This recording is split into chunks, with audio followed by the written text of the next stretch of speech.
লাগবে, না মায়েও যদি না মেরে ফেলা লাগবে, কারণ আমাকে বাঁচা লাগবে। কথা বলেন ঠিক কিনা?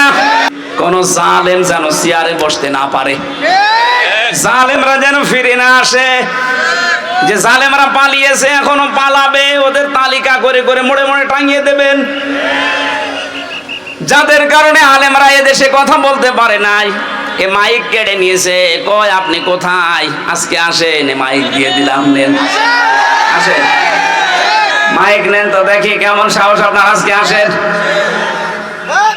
কুষ্টিয়াতে যাদের কারণে আমি কোরআনের কথা বলতে পারতাম না, মাঝে মাঝে বলি কই আসেন, কেউ আসে না, সব পালিয়েছে।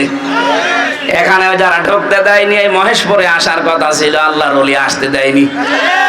কোথায় আপনি আসেন, আওয়াজ আপনার বাড়িতে যাচ্ছে আমি জানি, আসেন। আজকে মাইক কেড়ে নেন, মাইক আমি আজকে দিয়ে দিলাম, নেন।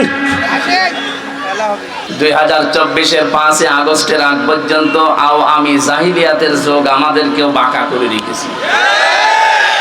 ওটা ছিল আই এম এ, এটা আও আমি, শব্দ দুইটা কাছাকাছি প্রায়। সুতরাং এরকম অন্ধকার এবং অজ্ঞতার যুগ যেন আর ফিরে না আসে, সে ব্যাপারে আমাদেরকে সতর্ক থাকা লাগবে। আমাদের উপর থেকে আল্লাহ এত বড় বিশাল বোঝা নামিয়ে দিলেন যে আমরা এখন কথা বলতে পারি।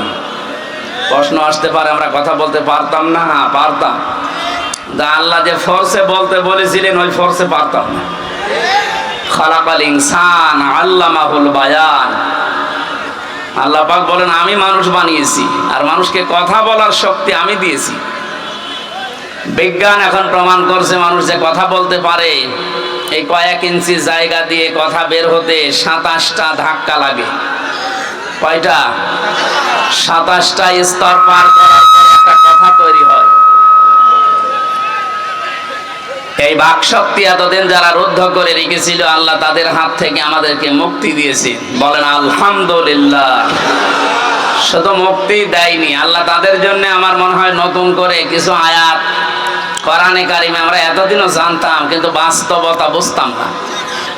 সূরা নামল 52 নম্বর আয়াত আল্লাহ পাক বলেন ফাতিলকা বুয়ুতুহুম খাবিয়াতাম বিমা যালামু ইন্না ফি যালিকা লাআয়াতান লিকাওমিন ইয়ালামুন।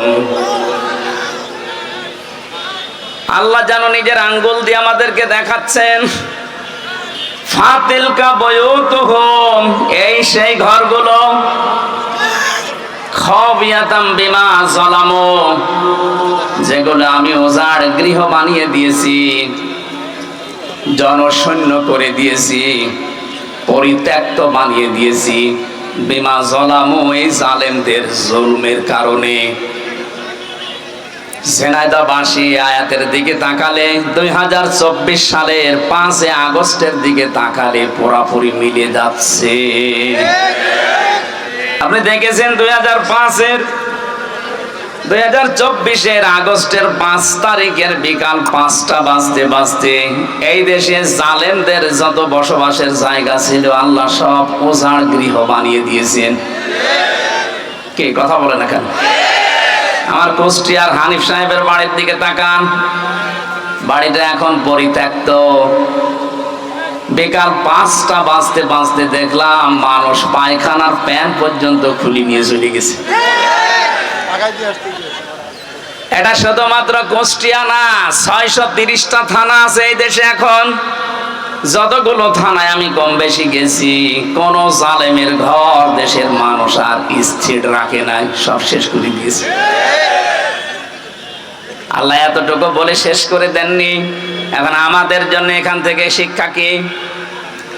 ইন্না ফি যালিকা লাআয়াতান লিকাওমিন ইয়ালামুন। আল্লাহ এখানে লামের তাকিদ দিয়েছেন। আল্লাহ পাক বলেন অবশ্যই এই ঘটনার ভেতরে তোমাদের জন্য শিক্ষা আছে। 5 আগস্টেও তোমাদের জন্য শিক্ষা আছে। কি সেটা? জালেমদের এত বড় বড় বিশাল শক্তিশালী জালেমদের ঘর যদি আমি আল্লাহ সব পরিত্যক্ত বানিয়ে দিতে পারি, আগামীতে যারা চেয়ারে বসবে এরাও যদি জালেম হয় তাদেরকেও আল্লাহ এভাবে পরিত্যক্ত বানিয়ে দেবে। এই জন্য আমরা সাবধান থাকি, সামনে যেই আসুক সে যেন জুলুমকারী না হয়। কথা বলে না কেন? কারণ জুলুম এই শব্দটা এত ঘৃণিত, আল্লাহ পৃথিবীতে সবচাইতে বেশি ঘৃণা করেন জুলুমকে। হযরত আদম আলাইহিস সালামকে আল্লাহ জানিয়েছিলেন, وَقُلْنَا يَا آدَمُ اسْكُنْ أَنْتَ وَزَوْجُكَ الْجَنَّةَ وَكُلَا مِنْهَا رَغَدًا حَيْثُ شِئْتُمَا। বিয়ে হয়ে গেছে আদম এবং বউ নিয়ে বাড়ি চলে যাও, তার মানে জান্নাতে যাও। বাড়িতে যাবার পরে নিজে যা খাবে, স্ত্রীকে ওই মানের খাবার, ওই মানের পোশাক পরাবে, এটা তার অধিকার। যদিও অনেক স্বামী অধিকার দিতে চায় না, বলে দুনিয়ার কাজ না, এটা দুনিয়ার কাজ না। যে মানের খাবার মানুষ খাবে, ওই মানের খাবার স্ত্রীর জন্য, সন্তানের জন্য ব্যবহার করবে উপযুক্ত করে, এটা তার অধিকার। মেয়েরা যে অধিকার না বুঝে কিছু শৃঙ্খল বিশৃঙ্খল মানুষের উস্কানিতে পা দিয়ে তারা মিছিল বের করে, তারা সংগঠন বানিয়েছে, নারী পক্ষ, নারী স্বাধীনতা আন্দোলন, নারী বিপ্লব পরিষদ, নারী মুক্তি পরিষদ, 13টা প্রায় সংগঠন কাজ করছে এই দেশে। নারীদের যে অধিকার আল্লাহ রাসূল দিয়েছেন একটা আদায় করার জন্য না, সব ওদের ভোগ করার জন্য। এই জন্য মেয়েদের যে অধিকার আল্লাহ কোরআনে দিয়েছেন, ওরা যদি জানতো, আমার মনে হয় এই অধিকার আদায়ের জন্য ওরা রাস্তায় নামতো।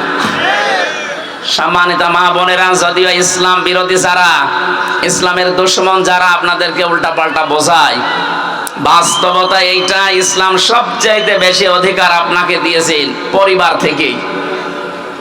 আদম নবীকে আল্লাহ জানিয়েছেন স্ত্রী বাড়িতে নিয়ে যে ঘরের ভেতরে একেবারে ঘর বন্দি করে রেখে দেবে, বস্তা বন্দি করে না, এইটা বলি নাই। রাগাদান হাইসু শিতুমা, এখানে বেড়াতে যাবে, যেখানে ইচ্ছা এই জান্নাতে যাবে, যা ইচ্ছা খাবে, কিন্তু সাবধান। এখানে আমার আল্লাহ যে দুইটা বিষয় দিতে চেয়েছেন, স্ত্রীর খাবারের মান ঠিক রাখা, নিজে খাওয়া, ওই মানের খাবার দেওয়া। 2 নম্বরে তাকে মাঝে মাঝে বিভিন্ন জায়গায় নিয়ে যাওয়া, কিন্তু সাবধান, ওয়ালা তাকরাবা হাদিহিস শাজারা, এই গাছের কাছে যাবে না। আমরা এখানে অনেকেই মনে করি এই গাছ মানে শুধু গন্ধম গাছ, না। শুধু যদি গন্ধম গাছের নাম হতো তাহলে আল্লাহ কোরআনে আয়াত নাজিল করে 1500 বছর পরে আমাদের জানাবে কোন কারণে। এই গাছ মানে জান্নাতের ভেতর, এটা একটা বর্ডার। পুরা জান্নাত আপনার জন্য উন্মুক্ত ছিল, যেখানে ইচ্ছা যাবেন, যা ইচ্ছা খাবেন, কিন্তু সাবধান, আল্লাহর এই নিষিদ্ধ বর্ডারের কাছে আসবেন না। আল্লাহ এটা বোঝাতে চেয়েছেন, আল্লাহর বর্ডার যদি কেউ ক্রস করে সে আর সাধারণ থাকে না, সে জালেম হয়ে যায়। শুধু সে জালেম হবে না, ফাতাকো না, বচন দিয়েছেন আল্লাহ পাক, বলেন ফাতাকো না মিনাজ জালিমিন। এই গাছের কাছে যদি সে, 2 জনই জালেম হয়ে যাবে। হযরত আদম আলাইহিস সালামের কথা মেনে নিয়েছিলেন, কিন্তু মেয়ে লোকের পাল্লায় পড়ার কারণে আমার আল্লাহ তাকে, এই যে বিষয়গুলো পরবর্তীতে আমরা জানি, এখানে আমি প্রমাণ পেয়েছি তাফসিরে, পৃথিবী তৈরি হওয়ার পর থেকে আজকের এই দিন পর্যন্ত, এখান থেকে কিয়ামত পর্যন্ত শয়তান যত চক্রান্ত করতে পারে বা পারবে, তার চাইতে ভয়ঙ্কর চক্রান্ত করতে পারে বা পারবে মেয়ে লোক। এই জন্য শয়তানের চক্রান্তের কথা কোরআনে কারিমে আল্লাহ যেখানে দিয়েছেন সেখানে দাঈফা দিয়েছেন, ইন্না কাইদাশ শাইতানি কানা দাঈফা। আল্লাহ পাক বলেন সূরা নিসার 76 নম্বর আয়াতের শেষের দিকে আছে, রব্বুল আলামিন বলেন, জেনে রেখো অবশ্যই শয়তানের যত চক্রান্ত আছে সবগুলো একেবারেই দুর্বল। একেবারেই, আরো জোরে বলেন, একেবারেই। সিস্টেম অপর পৃষ্ঠায় দেখুন, আল্লাহ পাক যেখানে মেয়ে লোকের কথা দিয়েছেন চক্রান্তের ব্যাপারে, সেখানে দঈফা দেয়নি। ইন্না কাইদাকুন্না আযীম। সূরা ইউসুফের 28 নম্বর আয়াতের শেষের দিকে আল্লাহ জানিয়েছেন শয়তানের চক্রান্ত দুর্বল, কিন্তু মেয়েদের চক্রান্ত ভয়ঙ্কর। এই আয়াতটা যার জন্য আল্লাহ নাযিল করেছিলেন তার নাম সুলাইখা। যদিও আল্লাহ সুলাইখার নাম এখানে দেননি, কোরআনে কারিমের ভেতরে যেই মেয়ে লোকের নাম আল্লাহ দিয়েছেন সেই মেয়ে লোকের দেখবেন স্বামী নেই। যেমন হযরতে মরিয়ম স্বামী আছে, কথা বলে না কেন? কিন্তু যতগুলো মেয়ে লোকের নাম ইনডাইরেক্ট আছে, ওই প্রত্যেকটি মেয়ে লোকের স্বামী আছে। তাফসীরে মুফাসসির বোঝাতে চেয়েছেন পৃথিবীর মেয়েরা, দুনিয়ায় যদি কেউ তোমার না থাকে, স্বামী যদি মাথার উপরে থাকে, বুঝবে দুনিয়াটা আছে। স্বামী যাদের মাথার উপরে নেই, সারা পৃথিবী তোমার আন্ডারে থাকলেও বুঝবে তোমার কেউ নেই। উপরে ছাদ না থাকলে ঘরে থাকা যায়। আরো জোরে বলেন, স্বামী কি আপনি বোঝেন? স্বামী যে কি জিনিস, কোথায় রাখা দরকার আপনি জানেন। নবীজি মাঝে মাঝে বলতেন, মেয়েরা আল্লাহ বাদে সেজদা দেওয়া জায়েজ নেই। আল্লাহ পাক বাদে যদি সেজদা দেওয়া জায়েজ থাকতো, মেয়েদের কানের কাছে মুখ নিয়ে বলতাম, মেয়েরা যা করো স্বামীর পায়ে সেজদা করো। কোথায় তাদের মর্যাদা আপনি টের পাননি। আজ যারা স্বামীকে বাদ দিয়ে অন্য জায়গায় উল্টাপাল্টা কাজ করে বেড়াচ্ছেন, আপনি জেনে নেন, আপনি বুঝে নেন, বিশ্বাস করেন আপনি জাহান্নামী। প্রশ্ন আসতে পারে, আমার স্বামী চরিত্র ভালো না, ও একটু খারাপ, এই কারণে আমি লাইন করেছি। আপনার স্বামী কি ফেরাউনের চাইতেও খারাপ? এক কথা বলে না কেন? আপনার স্বামী যত খারাপ হোক এই পৃথিবীতে, ফেরাউন মার্কা স্বামী তো না। শুধু আল্লাহর উপরে ঈমান আনার কারণে তার নিজের স্ত্রীর হাতের ভেতরে ব্রেক লাগিয়েছে, পায়ের ভেতরে শলাকা লাগিয়েছে, কপালের ভেতরে ব্রেক লাগিয়ে মাথার উপরে গরম তেল ঢেলে দিয়েছে। আপনার স্বামী কি এই করেছে আপনি বলতে পারবেন? না, দুই একটা একটু চড় থাপ্পড় দিতে পারে। অথচ তারও তো স্বামী কি করেছে আপনি দেখেন। কোরআনে কারিম এটা বলছে আমাদেরকে, إذ قالت رب ابن لي عندك بيتا في الجنة إلى آخر آيات। সূরা তাহরিমের ভেতরে আছে 12 নম্বর 11 নম্বর আয়াত। রব্বুল আলামিন বলেন, আমি দৃষ্টান্ত দিয়েছি, তোমরা একটু আসিয়ার দিকে তাকাও। তার স্বামী যা করছিল তার সাথে এ বিশাল অবস্থা দেখার পরে আমি আল্লাহ নিজে ফেরেশতা জিবরাইলকে দিয়ে জান্নাতটা পাঠিয়ে দিয়েছি, যাও জান্নাত দেখাও। হযরতে আসিয়া এই কঠিন অবস্থায় যখন জান্নাত দেখতে পেলেন, ডাক দিয়ে বলে, ফেরেশতা আল্লাহকে বলো জান্নাত শুধু না, এই জান্নাতে আমার জন্য একটা ঘর বানিয়ে দিতে, যেখানে বসে বসে আল্লাহকে সব সময় দেখা যায়। এবার আসেন মূল কথায়। হযরতে আসিয়া এত বড় কঠিন অত্যাচার, জুলুম, নির্যাতনের মুখে থাকার পরও কিন্তু স্বামীর জন্য তিনি বরদোয়া দিননি। ওয়ানাজ্জিনি মিন ফিরআউনা ওয়া আমালিহি ওয়ানাজ্জিনি মিনাল কওমিজ যালিমিন। এক আলিফ করে টান আছে। হযরতে আসিয়া বলেছিলেন, মাবুদ আমার স্বামী আমার উপরে জুলুম, অত্যাচার, নির্যাতন করছে, এই দৃশ্য দেখে তুমি যেন রেগে যেও না, তুমি আমার স্বামীর জুলুম থেকে আমাকে বাঁচাও, এবং আমার জুলুম যাদেরকে দিয়ে করে এর এই গন্ডা বাহিনী, এই জালেমদের থেকে তুমি আমাকে বাঁচাও, কিন্তু আমার স্বামীর উপরে তুমি গজব দিও না। আপনি একটু খেয়াল করে দেখেন তো, কোন পর্যায়ে দাঁড়িয়ে তিনি এই দোয়া করছেন, যেখানে জীবন মরণ নিয়ে টানাটানি, মাথার উপরে গরম তেল চলছে, চুলগুলো উঠে যাচ্ছে, উলঙ্গ অবস্থায় রেখে হাতে পায়ে ব্রেক লাগিয়ে কপালের ভেতরে শলাকা লাগিয়েছে। এই কঠিন মুহূর্তেও তিনি জুলুম একেবারে শেষ পর্যায়ে জর্জরিত, তারপরও স্বামীর জন্য তিনি বরদোয়া দেননি। বলেছিলেন, আল্লাহ তুমি আমার স্বামীর জুলুম থেকে আমাকে বাঁচাও। আপনি যে জান্নাতের আশা করেন আসিয়ার সাথে, আপনি মিলান তো আপনার জীবনে এটা পাওয়া যাবে? বলেন যে না, ওর চরিত্র আসলে ভালো না, অন্যদিকে লাইন আছে। ফেরাউনের কি লাইন ছিল না? আপনার চাইতে ফেরাউন স্বামীর চাইতে কত গুণ খারাপ হতে পারে আপনি ধারণা করেন এই ঘটনা থেকে? এই জন্য বলছি, স্বামী যাদের মাথার উপরে আছে সে যেন মনে করে আমার মাথায় একটা ছাদ আছে। কি আছে? আল্লাহ রাব্বুল আলামিন এখানে আসিয়ার নামটা দেননি কারণ তার স্বামী ছিল। এখানে জুলাইখার নামটা সরাসরি দেননি কারণ তার স্বামী ছিল।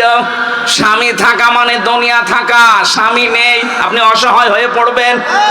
কত রকমের উলট পালট কথা, টিটকারি মস্কারি ফাউল কথা শোনা লাগবে সমাজে, আপনি টেরও পাচ্ছেন না। স্বামী বাদ দিয়ে যারা একা একা চলতে চান, বাবার বাড়িতে গিয়ে মন মতো চলবেন বলে আশা করে আছেন, আপনি ধ্বংস হয়ে গেছেন। হযরতে আসিয়া এবং জুলাইখার নাম কেন বললাম? তাদের নাম আল্লাহ কোরআনে দেয়নি কারণ তাদের স্বামী ছিল। কি ছিল? বলেন বলেন। স্বামী খারাপ হোক কিন্তু স্বামী তো আল্লাহ কায়দা দিয়েছেন, কন্যা দিয়েছেন বহু বচন। কেন আল্লাহ তার নামটা দিয়ে দিলে তো হয়েছে তো কি? ইন্না কাইদি কুন্নি বা কি শব্দটা দিলেই তো অর্থ আমরা পেয়ে যেতাম, কারণ এখানে আল্লাহ জুলাইখার নাম বলছেন। কিন্তু বাস্তবে দেখলাম নাম না দিয়ে বহু বচন দিয়ে আল্লাহ এটাই জানাতে চেয়েছেন, মেয়েদের যে চক্রান্ত এটা জুলাইখার একা না, কিয়ামত পর্যন্ত জুলাইখার মতো এরকম ষড়যন্ত্রকারী মহিলারা যাবে। আমার মনে হয় ওইটা একটা বাংলাদেশে আমরা পেয়েছিলাম। কথা বলে না কেন? এর এই ষড়যন্ত্রের কারণে হাজারো আলেম এই 15.5 বছরে জেল খেটেছে। হাজারো মানুষ মানবতা ধ্বংস করেছে এই চক্রান্তের কারণে। পাশের রাষ্ট্রে ছিল মায়ানমারে আরেকজন, ওর চক্রান্তে কত লক্ষ লক্ষ মানুষ দুনিয়া থেকে বিদায় নিয়েছে। ও নাকি শান্তিতে নোবেল পেয়েছে। ওর কারণে কত মানুষ এই দুনিয়া থেকে বিদায় নিয়েছে, আদম সন্তান। কথা বলেন ঠিক কিনা? আমাদের যেটা জুলাইখার, যাই হোক, এর কারণেও কত মানুষ 2732 জন মানুষ অলরেডি এ দেশ থেকে কিছুদিন আগে মরে গেল। এই জন্য ওনার নাম এখন আপনি ইন্টারনেটে সার্চ দেন, 6 জনের নাম পাবেন পৃথিবীতে হত্যাকারী গণহত্যার তালিকায়। একজন হিটলার, চেঙ্গিস খান। বাকি আমাদের পাশের রাষ্ট্রে আছে যিনি, ওনার নাম আছে, আর যিনি পালিয়ে ওনার কাছে গেছে ইনার নাম আছে। বাকিগুলো আমি নাই নাই বললাম। আপনি বলেন তো, যাদের নাম গণহত্যার তালিকায়, কত মানুষের রক্ত যারা চোষণ করেছে।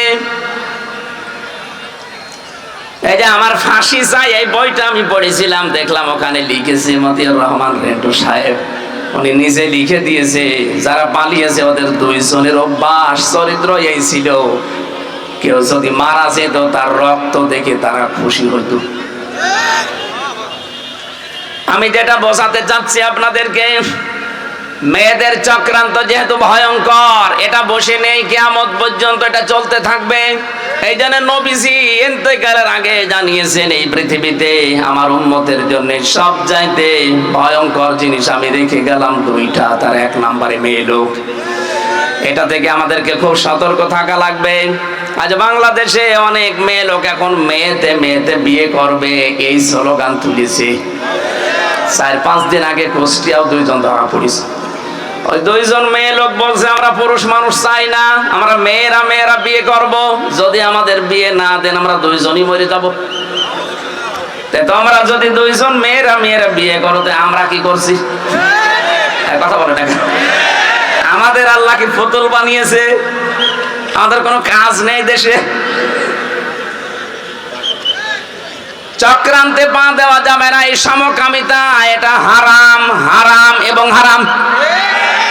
এটা যারা জারি করতে চাচ্ছেন, মুসলমানের এই 96% মুসলমানের দেশে, এটা কিয়ামতের আগে জারি করা সম্ভব না।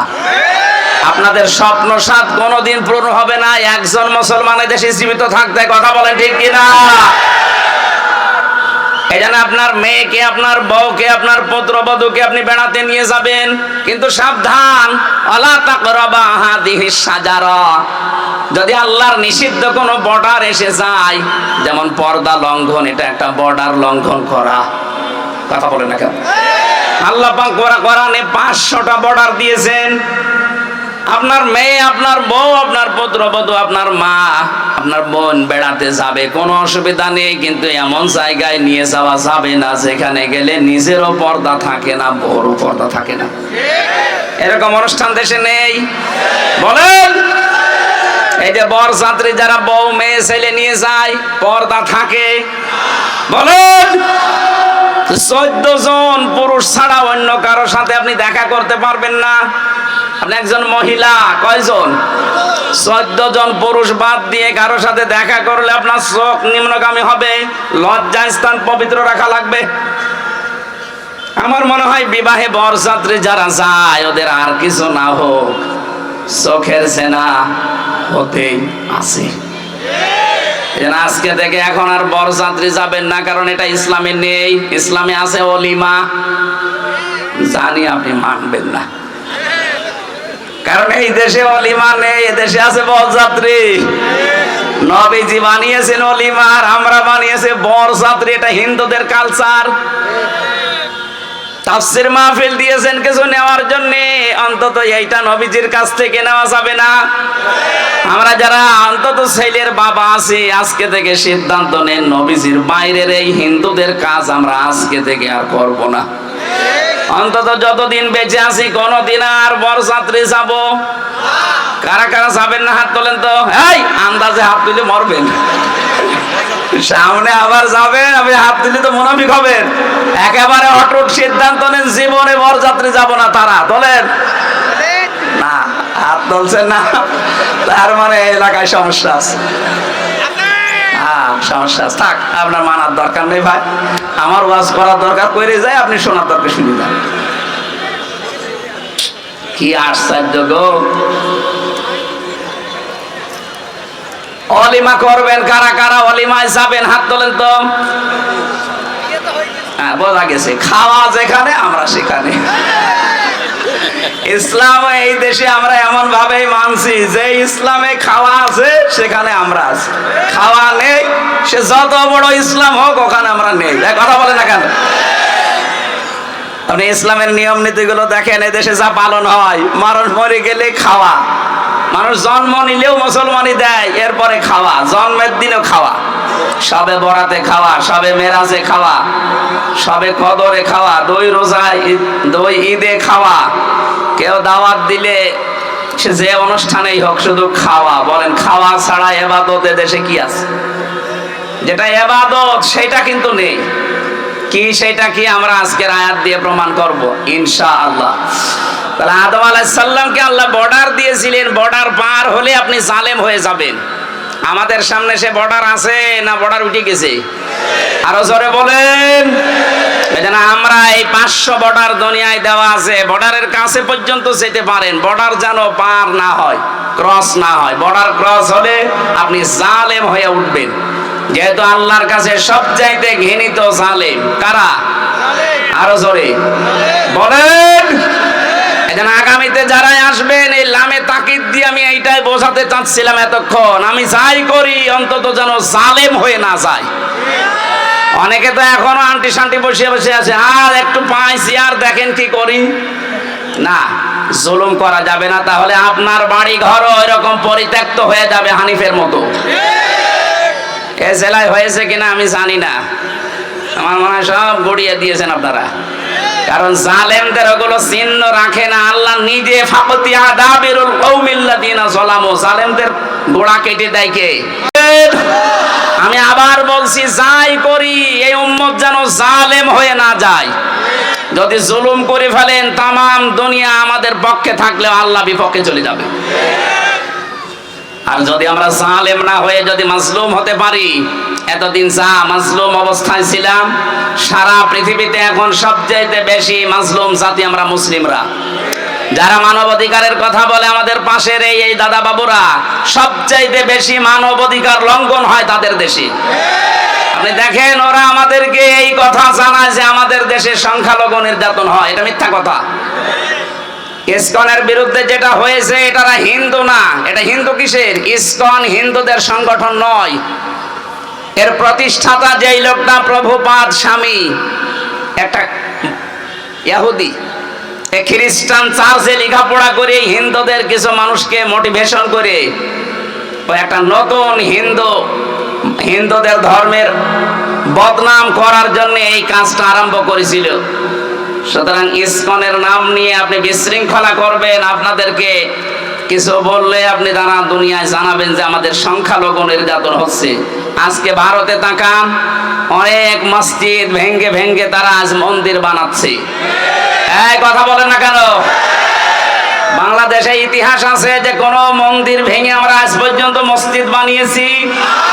গতকাল ওরা জানিয়েছে আজমির শরীফের নিচে নাকি 1000 বছর আগে মন্দির ছিল, এখন ওইটা ভেঙে মন্দির বানাবে। এই ভুয়া কথা তুলে যদি আজমির শরীফে হাত দিতে চান, বাংলাদেশের ঢাকার ইসকন মন্দির যেটা স্বামীবাগে, এখন যদি বলি যে এটা 500 বছর আগে এখানে মসজিদ ছিল, এখন নেন ঠেলা। আর জালেমরা যখন কারাগারে যায়, জালেমরা যখন আদালতে ওঠে, তখন আমার মাঝে মাঝে মনে হয় দেখ কেমন লাগে। আমাদের যখন নিয়ে যেত আদালতে মাজায় দড়ি দিয়ে, ওরা ফিসাফিসি করতো, এর কাছে ও বলতো দেখ কেমন লাগে। এখন আপনাদের এই দৃশ্য দেখে তো আমার মনে হচ্ছে দেখ কেমন লাগে। আজমির শরীফে হার দেবেন দেন, আল্লাহর ঘর মসজিদ গুলো ভাঙছেন ভাঙেন, 2-3 বছর পরে দেখবেন সারা পৃথিবীর যেখানে হিন্দু আছে, তখন বলা হবে যে এখানে 1000 বছর আগে আমাদের মসজিদ ছিল। কি করবেন তখন? আপনারা সংখ্যায় তো বেশি না, তামাম দুনিয়ায় সবচাইতে বেশি খ্রিস্টান ধর্মের মানুষ, এরপরে আমরা। এক কথা বলে না কেন? খ্রিস্টান 250 কোটি আর আমরা 200 কোটি, হিন্দু আছে 130 কোটি। এক একজন যদি এক একজনকে আপনি ভাগ করে দেন, তাও তো পারবেন না। সুতরাং যে ষড়যন্ত্র আরম্ভ করেছেন, এটা থামান। ইউনূস সাহেবের এক কথায় আপনার সব উল্টাপাল্টা হয়ে গেছে, তাও তো কিছু করে নাই। ইউনূস সাহেব যদি যা বলেছিল ওইটা করতো, এতক্ষণ পর্যন্ত ভারত এই 7 সিস্টার সব ভেঙে গুড়িয়ে যেত। ওনাকে দুর্বল মনে করবেন না, ওনার পেছনে যা আছে আপনি টের পাচ্ছেন না। আজকে সকালবেলা আমি 45 মিনিট দেখেছিলাম আমাদের টক শো গুলো, পাগল হয়ে গেছে। এই জন্য সেটা রেকর্ড হচ্ছে, সারা দুনিয়ায় যাবে। এটা শুধু এখানে সীমাবদ্ধ নেই। এই জন্য কথাগুলো বললাম। যারা এই ষড়যন্ত্রে মেতে আছেন, কিছু দালাল মিডিয়া সহ, আপনারা থামবেন। এই হাওয়া দিয়ে উস্কানি দিয়ে মানুষদেরকে বিপদে ফেলে দিয়েন না। হাজারো মানুষ কিন্তু জীবন হারাবে এই উস্কানিতে পা দিলে। আমরা এরকম কোন উস্কানিতে, ফেসবুকের কোন উস্কানিতে পা দেব না ইনশাআল্লাহ। আমরা যেন জালেম না হই, মাজলুম থাকি। আল্লাহ আমাদেরকে মাজলুম বানান, জালেম না বানান। বলেন আমিন। দরুদ আর সালাম পাঠ করার মাধ্যমে আমরা আরম্ভ করছি। সূরা নাহাল 112 নম্বর আয়াতটা পড়েছি। বাংলাদেশের সাথে আয়াতটা মিলিয়ে আমি একেবারে খাপের খাপ এই জায়গায় মিলাবো, তারপরে যাব। আল্লাহ পাক বলেন, দরাবাল্লাহু মাসালান ক্বরিয়াতান কানাত আমিনাতাম মুতমাইন্না। আমি একটা গ্রামের উদাহরণ দিচ্ছি তোমাদের সামনে। কে বলছেন? আল্লাহ বলেন একটা গ্রামের উদাহরণ তোমাদের সামনে দিলাম। কি ছিল সেই গ্রামে? 2টা কথা আয়াতে আল্লাহ দিলেন। কানাত আমিনাতাম মুতমাইন্না। 1 নম্বরে সেই গ্রাম ছিল নিরাপদ, 2 নম্বরে ছিল নিশ্চিন্ত। এমন একটা গ্রামের কথা আল্লাহ কোরআনে কারিমে আয়াতে আমাদেরকে শোনাচ্ছেন, যে গ্রামের বৈশিষ্ট্য পেলাম কয়টা? আরো জোরে। 1 নম্বরে গ্রামটা নিরাপদ ছিল, 2 নম্বরে গ্রামটা ছিল নিশ্চিন্ত। 1947-এর আগে আমার মনে হয় বাংলাদেশ এরকম একটা বিষয় পার করেছে। কথা বোঝেন? এই দেশটাও ঠিক নিরাপদ এবং নিশ্চিন্তে আমরা বাস করতাম। হঠাৎ করে এই দাদাদের ষড়যন্ত্র মতো দুই পাকিস্তানকে ওরা আলাদা করে দিল, নিজেরা আলাদা হয়ে আমরা দুইটাকে এক করে আমাদের আলাদা করে দিল। এরপরে তো আমাদের নিরাপদ এবং নিশ্চিন্ত জীবন উঠে গেছে, সবচাইতে বেশি উঠে গেছে। এর পরের শব্দে দেখেন, ইয়াতিহা রিজকুহা রাগাদাম মিন কুল্লি মাকান। 1947-এর আগ পর্যন্ত, যদিও এটা বাংলাদেশ সম্পর্কে না, এটা কাবা শরীফ নিয়ে আল্লাহ জানিয়েছেন মক্কা। তাফসিরে ইবনে কাসিরের ভেতরে মক্কা এই শব্দটা দেওয়া আছে। মক্কা তো এত নিরাপদ ছিল, তামাম দুনিয়ার ভেতরে ওই সময় এত নিশ্চিন্ত ছিল, বাইরের মানুষগুলো এখানে এসে নিরাপদ এবং নিশ্চিন্তে বাস করত। তামাম দুনিয়ায় 257টা রাষ্ট্র। 1947 সালের আগ পর্যন্ত আমি ইতিহাস যা পড়েছি, যারা মুরব্বী আছে জিজ্ঞেস করবেন, এই দেশেও নিরাপদ এবং নিশ্চিন্তে বাস করা যেত। ষড়যন্ত্র করে আমাদেরকে এমন একটা অবস্থায় দুইটা জিনিস ওরা তুলে দিয়েছে, আজ আর নিরাপত্তা নেই, আমরা নিরাপদ না। 2 নম্বরে আমরা নিশ্চিন্তে বাসও করতে পারি না। আমাদের কাছে রিজিক, উপকরণ, জীবন উপকরণ যেগুলো আল্লাহ বিভিন্ন জায়গা থেকে পাঠাতেন, বিশ্বের বিভিন্ন জায়গা থেকে আমাদের রিজিকের ব্যবস্থা হতো, কারণ ওই সময়ের মানুষের ঈমান আর এই 2024 সালের ঈমান এক না। এই কথা বলে না কেন? ওই সময় আপনি ইতিহাস পড়েন বাংলাদেশের, ফজরের নামাজের পরে অনেকেই বাড়িতে কোরআন শরীফ তেলাওয়াত করে এরপরে কাজে কামে হাত দিত। কোরআন পড়লেই না, তারা কোরআনে কারিম বোঝার চেষ্টা ছিল, যা পড়তো ওটা প্র্যাকটিক্যাল লাইফে মিলাতো। 24 সালে এসে এখন আর ওইটা নেই, সকালবেলা শুরু হয় অনেকের বাড়িতে গান দিয়ে। কথা বলেন না কেন? আমরা আবার ওই পুরনো ঐতিহ্যে ফিরে যেতে চাই। ফজরের নামাজ অন্তত জামাতে পড়ার পরে নারী পুরুষ বাড়িতে হোক যেখানে হোক আল্লাহর কোরআন দিয়ে দিন শুরু হবে। কারা কারা এটা মেনে নিতে পারেন দেখি তো, লিল্লাহে তাকবীর। এই হাত তোলেনি কে দেখেন তো?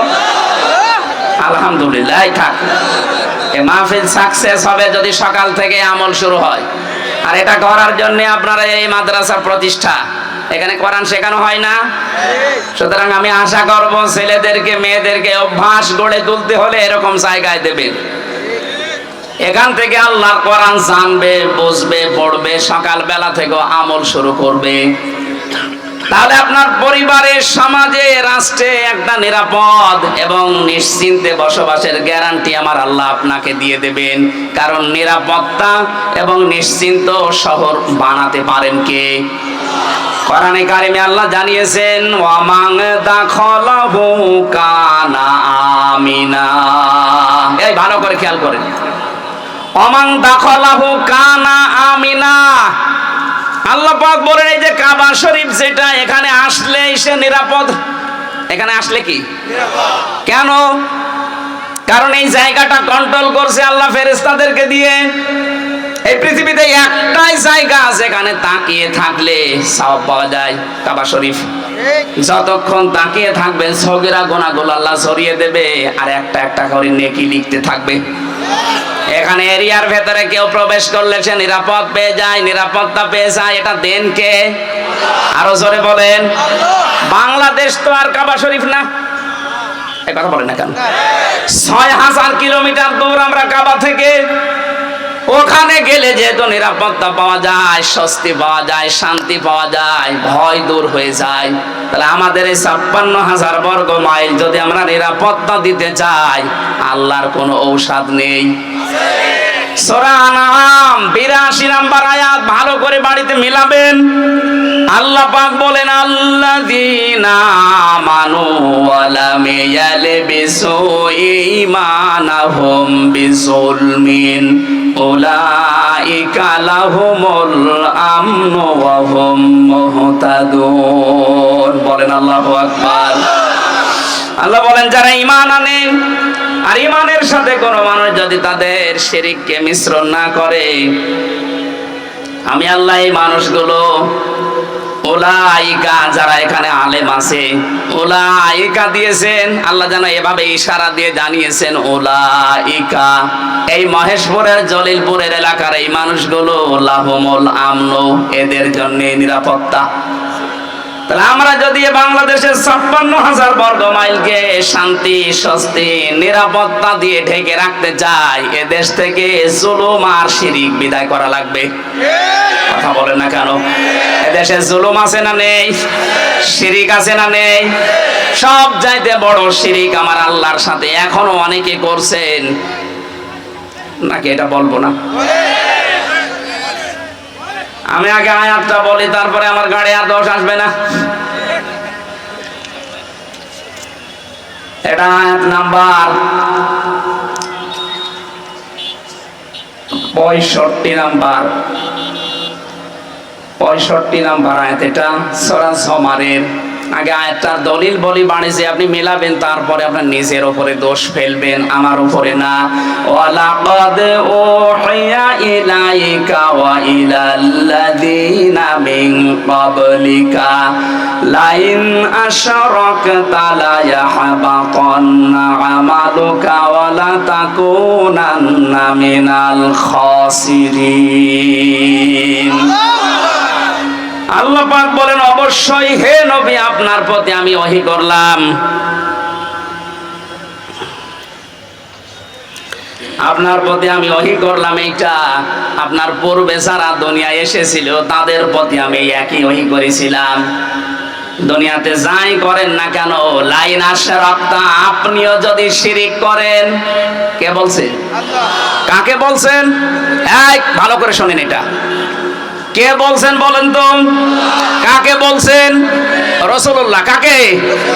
আল্লাহ। লাইন আশরাকতা, যদি আপনিও শিরিক করেন, লা ইয়াহবাতান্না আমালুকা, আপনি যত আমল করেছেন দুনিয়ায় সব আমি আল্লাহ নষ্ট করে দেব, ধ্বংস করে দেব, ব্যর্থ করে দেব। এতটুকু আল্লাহ শেষ করেননি, ওয়ালা তাকুনান্না মিনাল খাসিরিন, লামে তাকিদ নুনে সাকিলা। আল্লাহ বলেন, আমি গ্যারান্টি দিয়ে বলছি আপনাকে আমি ক্ষতিগ্রস্তদের ভেতরে ফেলে দেব। নবীকে যদি আল্লাহ বলতে পারে, আমরা কোথাকার কে? এবার আসেন একটা আমাদের দিকে নিয়ে যায়, এক কথায় জবাব দিচ্ছি, এই এদিকে তাকান। আল্লাহ যেটা পারে ওইটা অন্য কেউ পারে, এই বিশ্বাস করার নাম শিরিক। বিশ্বাস করার নাম, আরো জোরে, শিরিক যে করে সে মুশরিক। কথা বলে না কেন? ইন্নাহু মাইয়ুশরিক বিল্লাহ, যে ব্যক্তি শিরিক করবে, ফাকাদ হারামাল্লাহ, তার জন্য আল্লাহ হারাম করে দিয়েছেন আলাইহিল জান্নাহ, জান্নাতকে। মাওয়াহুন নার, তার স্থান একটা জায়গা আছে, তার নাম আগুন। তার নাম কি? ওমালিজ জালিমিনা মিন আনসার। আল্লাহ বলেন, জালেমদেরকে কেউ সাহায্য করছে না, করবে না। বলেন নাউজুবিল্লাহ। এবার আমরা কি নিতে পারি এখান থেকে? আল্লাহ যেটা পারে ওইটা অন্য কেউ পারে, বিশ্বাস করার নাম শিরিক। শিরিক যারা করে তারা, এইবার জোরে বলেন, এ দেশ চালাতে পারে আল্লাহর আইন দিয়ে। আল্লাহ জানিয়েছেন, আলা লাহুল খালক ওয়াল আমরু, আমি বানিয়েছি এই পৃথিবী, আমার আইন এখানে চলবে। সুতরাং আল্লাহর আইন বাদ দিয়ে মানুষের তৈরি করা আইন যারা প্রতিষ্ঠার জন্য দল করেন, আন্দোলন করেন, মিছিল মিটিং করেন, আপনি শিরিক করছেন। শিরিক করলে আপনি মুশরিক। মুশরিকের জন্য জান্নাত, জাহান্নাম। জাহান্নাম হারাম বলছেন তো? আমি আশা করছি বোঝাতে পেরেছি, এরপরে আর নামা লাগবে না। আর একটা টাচ দেই, আন্নাল কুওয়াতা লিল্লাহি জামিআ, সব ক্ষমতার উৎসকে। আরো জোরে বলেন, যে যারা বলে ক্ষমতার উৎস জনগণ, তারা শিরিক করছে।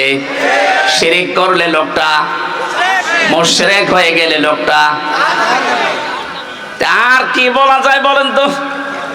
এরপরেও যদি কোনো মানুষ শিরিক না ছাড়ে, কিয়ামত পর্যন্ত আপনি চেষ্টা করলে এ দেশকে নিরাপত্তা দিতে পারবেন না। আল্লাহ নিজে জানাচ্ছেন যারা ঈমান আনে আর ঈমানের সাথে শিরিক মিশ্রণ না করে, শিরিক মিশ্রণ যারা না করে তাদেরকে আমি নিরাপত্তার দায়িত্বে নিয়ে নিলাম, তারাই নিরাপত্তার হকদার। সুতরাং যত ষড়যন্ত্র বাইরের দেশ থেকে চলছে, যারা করাচ্ছে, এই সবগুলো থেকে মুক্ত হওয়ার জন্য এখন এদের শিরিক মুক্ত করা লাগবে। নিজেরা শিরিক করব না, কেউ করলে করতে দেব না। বলেন, বিশেষ করে আমরা ৯৬% মুসলমানেরা, অন্য জাতি যারা আছে 4% দ্বারা করে গা, ওদের দ্বারা কিছু হবে না। তা আমরা মুসলমান হয়ে যদি আমরা শিরিক করি, এ দেশ আল্লাহ অস্থিতিশীল বানিয়ে দেবে। কথা বলেন ঠিক কিনা?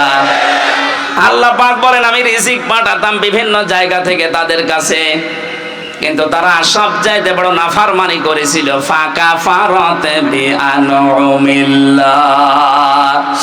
আমি আল্লাহর নিয়ামতকে তারা ঢেকে ফেলেছিল, গোপন করেছিল। এবার আপনি এই 53 বছর মিলান, সূরা ইব্রাহিমের ভেতরে আছে।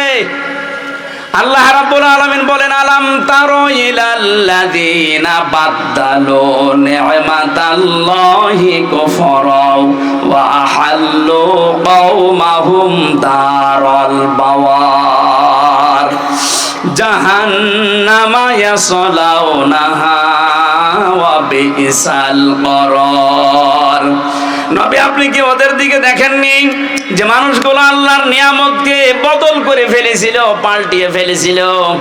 এদেশে আল্লাহর নিয়ামত এই আমি একটা একটা করে প্রায় 500টা বলতে পারবো। এখন একটা বলছি, পর্দায় থাকা মেয়েদের জন্য এটা নিয়ামত কিনা বলেন তো? বলেন বলেন। মানুষ আমরা যত খারাপ হই, পর্দাওয়ালা মেয়ে লোক দেখলে হয় আপা, নাই খালা, নাই মা বলে ডাকে। কথা বলে না কেন? বেপর্দা মেয়ে লোক দেখলে আগেই ডাকবে ভাবি। এটা আপনাকে আল্লাহ নিরাপত্তার চাদর থেকে বের করে দেবে। আল্লাহর এই নিয়ামত গাছ পাল্টাতে অনেকে পর্দার বিরুদ্ধে পর্যন্ত ফতোয়া দেয়, নিজে তো পর্দা করেই না, আরো পর্দা যেন না থাকে সেই ব্যবস্থা করার চেষ্টা চলছিল। আল্লাহ আমাদের হাতে ধরে বাঁচিয়েছেন। কথা বলেন ঠিক কিনা? আল্লাহর যত নিয়ামত, তার ভেতরে 2 নম্বরের নিয়ামতের নাম রাসূলুল্লাহ। সূরা আলে ইমরানের 164 নম্বর আয়াতে দলিলটা আছে, লাকাদ মান্নাল্লাহু আলাল মুমিনিন। আল্লাহ পাক বলেন অবশ্যই মুমিনদের উপরে আমার যত দয়া, বদন, অনুগ্রহ, তার 1 নম্বরে আমি একজন রাসূল পাঠিয়েছি। ওই জামানায় তারা আল্লাহর নিয়ামতকে ঢেকে ফেলেছিল, রাসূলুল্লাহকে পর্যন্ত দেশ থেকে তাড়িয়ে দিয়েছিল। কথা বলেন ঠিক কিনা? এখন প্রশ্ন আসতে পারে সে 1500 বছর আগের কথা, এখন রাসূলুল্লাহকে তাড়িয়ে দেয়? তাড়িয়ে দেয় না মানে রাসূলুল্লাহ এখন নেই, কিন্তু তার আদর্শ আছে না নেই? এই কথা বলেন না কেন? আদর্শগুলো যারা আজ বিদায় করে দিতে চায়, এ দরবেশ রাসূলুল্লাহর আদর্শকে বিদায় করতে গিয়ে নিজে দাড়ি কেটে নমো হয়েছিল। ওরে জিজ্ঞাসা করছে আপনি দাড়ি কেটে ফেললেন, আপনি একটা নাফরমান, গালি দিবা না? দাড়ি কাট রাখা সুন্নত, আর জান বাঁচানো। আমি সুন্নত ফেলে দিয়েছি জান বাঁচানোর জন্য, কিন্তু বাঁচতে পারলাম না, নৌকা আমারে ধরিয়ে দিয়েছে। এরা আল্লাহর নিয়ামতকে উলট পালট করে ফেলেছে। ওয়া হাল্লু কওমাহুম দারাল বাওয়ার, ওরা জাহান্নামের দিকে জাতিকে পরিচালিত করেছে মূর্তি পূজার মাধ্যমে, বাবা পূজার মাধ্যমে। আপনি দেখেন না কেন 15.5 বছরে মিলে যাচ্ছে না? ওয়া হাল্লু কওমাহুম দারাল বাওয়ার, তারা কওমকে, জাতিকে জাহান্নামের দিকে পরিচালিত করেছিল। ইয়াসলাউনাহা, সেখানে তারা থাকবে চিরকাল। বিসাল করার, কত নিকৃষ্ট জায়গা সেটা। জালেমদের পরিণতি এখন দেখেন প্রায় জাহান্নাম হয়ে গেছে। আরো জোরে বলেন। আগামীতে কেউ যদি জুলুম করে তাদের পরিণতি আল্লাহ ঠিক এইটাই করবে। এজন্য শেষে দিয়েছেন বিসাল করার। আমি যেটা বলছিলাম, নিয়ামত বেজারা শুকরিয়া আদায় করে না, এই মানুষগুলোকে আল্লাহ 2টা আযাব দিয়ে পোশাক পরিয়ে দেন। ফাদাকাল্লাহু লিবাসাল জুই ওয়াল খাউফ, এক নম্বরে আল্লাহ আস্বাদন করান, মজা চাকান।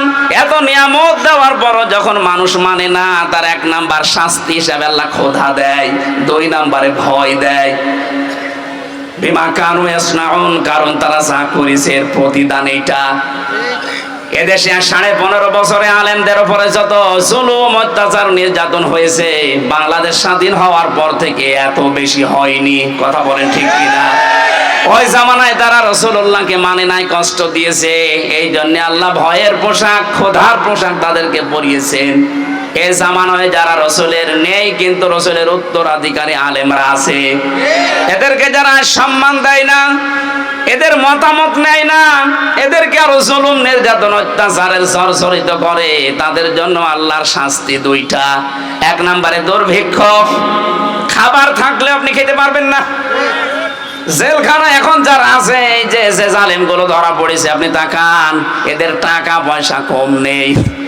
এই যে আমর সাহেব টাকার উপরে ঘুমাইতো, কর্নেল ফারুক খান, ওর খাটের নিচে কত টাকা পাওয়া গেছে। সব চাইতে বড় ধনী বাংলাদেশে এই দরবেশ, অথচ এখন আমাদের মতো এই মাটিতে এখন শুয়ে আছে ফ্লোরে। বাইরের থেকে যদি কেউ টাকা পয়সা তাদের জন্য না পাঠায়, জেলে যে অবস্থা দেখেছি, ও এমনি টেনশনে মরে যাবে। আল্লাহ রাব্বুল আলামিন জানিয়েছেন এইটাই, যে যারা আমার নিয়ামত পাওয়ার পরে শুকরিয়া আদায় করে না, এই মানুষগুলোর জন্য আমি আল্লাহ এক নম্বরে ক্ষুধা, অভাব, দুর্ভিক্ষ, দুই নম্বরে ভয়, এটা আমি ঢুকিয়ে দেই, জাতির সামনে যেন এইটা না আসে। এবার আসেন আয়াতের তাফসিরে প্রবেশ করছি, ঐতিহাসিক প্রেক্ষাপট। নবীজি বলেন, আমি যখন জিবরাইলের সাথে উপরে যাচ্ছিলাম আল্লাহর সাথে দেখা করার জন্য মেরাজে, আকাশে ওঠার সময় দেখলাম কিছু মানুষ, কিছু পিপিলিকা উপরে উঠতেছে, কালো কালো, আবার কালো কালো পিপিলিকা নামতেছে। জিজ্ঞাসা করলাম, আখে জিবরাইল, হে ভাই জিবরাইল, কালো কালো কি ওঠে, কালো কালো কি নামে? ফেরেশতা বলে, হে নবী, আপনার উম্মতের আছে, অপরাধ করে, গুনাহ করে, পাপ করে, পাপগুলো কালো পিপিলিকা হয়ে উপরে যাচ্ছে। আর ওই যে নামতেছে ছোট ছোট পিপিলিকা, আল্লাহ পাক এই পাপের কারণে দুনিয়ায় যে আযাব গজব গুলো পাঠাবে, ওইগুলো পিপিলিকা আকারে যাচ্ছে। এই আয়াত থেকে প্রমাণ হয়, দুনিয়াতে আমরা যা করি এই গুনার কারণে আল্লাহ আমাদের জন্য শাস্তি নির্ধারণ করে পাঠায়। এই জন্য এমন কোন অপরাধ গুনার কাছে নিজেদেরকে জড়াবো না, যে গুনার কারণে আল্লাহ আমার উপরে আবার গজব নাজিল করে। কথা বলে ঠিক কিনা? সবচাইতে বেশি গজব নাজিল হয় মানুষের এই অশ্লীলতার কারণে। এটা এখন আমাদের হাতের ভেতরে শুয়ে গেছে। ইন্ডিয়ায় যে প্রণব করা পত্রিকা, আকাশ সংস্কৃতির নামে মোবাইল, কম্পিউটার, টেলিভিশন, আকাশ সংস্কৃতিতে যেগুলো পাঠাচ্ছে, এর দ্বারা সবচাইতে বেশি ক্ষতি হচ্ছে মানুষের চরিত্রের। আরো জোরে বলে, আমরা গোপনে যে গুনাহগুলো আজ করছি, এই গোপন গুনার কারণে আল্লাহ কিন্তু শাস্তি পাঠাবে। আপনি দলিল হিসাবে সূরা রুমের 41 নাম্বার আয়াতটা দেখতে পারেন, যাহারাল ফাসাদু ফিল বাররি ওয়াল বাহার বিমা কাসাবাত আইদিন নাস। আল্লাহ বলেন, জলে স্থলে যে বিপদ আপদ গুলো দেখতে পাও, বিশৃঙ্খলা, একটাও আমি পাঠাই না, এগুলো সব তোমাদের হাতের কামাই করা ফসল। সুতরাং আমরা গুনাহ করলে আমাদের কপাল নষ্ট হবে। কথা বলেন ঠিক কিনা? গুনার কারণে মানুষের ভাগ্য নষ্ট হয়, সে গোপনে বলেন আর প্রকাশ্যে বলেন। এই 15.5 বছরে তো প্রকাশ্য জুলুম চলেছে, এখনো পর্যন্ত অনেকের জুলুম থেমে নেই, গোপনে চালাচ্ছে। এই কথা বলে না কেন? কত মানুষ এখনো পর্যন্ত বাজার ঘাট, এমনকি বিভিন্ন জিনিস দখল করার মাধ্যমে মানুষের উপরে জুলুম চলছে। এটা বন্ধ করা দরকার, কারণ এই জুলুমের কারণে যে গজব আসবে, আপনি একা মরবেন না, আমারে নিয়ে মারবেন। 2 তলা নৌকা চলছিল, ওপর তলায় আমরা মনে করেন 50 জন আছি, নিচ তলায় আছে 50 জন। পানি নেওয়ার জন্য সবসময় উপরে আসা লাগে। আমরা উপরে যারা আছি যদি বলি বের ডিস্টার্ব করেন কেন, নিচে তো পানি আছে, একটা তক্তা খুলে নিলেই তো হয়। ওরা বলছে ঠিক আছে আর আসবো না, নিচে যে রাগ করে একটা তক্তা খুলতেছে, ওপরে আমরা যারা আল্লাহর ওলি মার্কা মানুষ বসে আছি, যদি বলি যে যা করছে করুক গা, লা ইলাহা ইল্লাল্লাহ, বাঁচতে পারবেন? বলেন বলেন। আপনাকে বাধা দেওয়া লাগবে, নিচে যে তক্তা খুলতেছে যদি বাধা না মানে মারা লাগবে, না মায়ে যদি না মেরে ফেলা লাগবে, কারণ আমাকে বাঁচা লাগবে। কথা বলেন ঠিক কিনা? ও যদি জোর করে তক্তা খোলে নিচে ডুববে না, আমারে নিয়ে ডুবাবে। এখানে যদি কাবা শরীফের ইমামও থাকে সেও ডুববে। এজন্য আমরা চাই, জুলুমের কারণে দেশটা গোল্লাই গেছে, আবার যদি কেউ জুলুম করার চেষ্টা করেন গজব তো আসবে। ওই যে পিপিলিকা হয়ে নামতেছে, এই গজব আসলে শুধু আপনি একা ধ্বংস হবেন না, আমাদেরকেও নিয়ে মারবেন। এই জন্য আমাদের বাঁচার তাকিদে হলেও আমাদেরকে বাধা দেওয়া লাগছে। জুলুম করব না, জুলুম করতে দেব না। কথা বলেন ঠিক কিনা? যেখানে যেখানে জুলুম হয়েছে সবগুলো বন্ধ করার দায়িত্ব এদেশের মুসলমানদের এখন, আর সেই সময় কিন্তু এখন আসতেছে।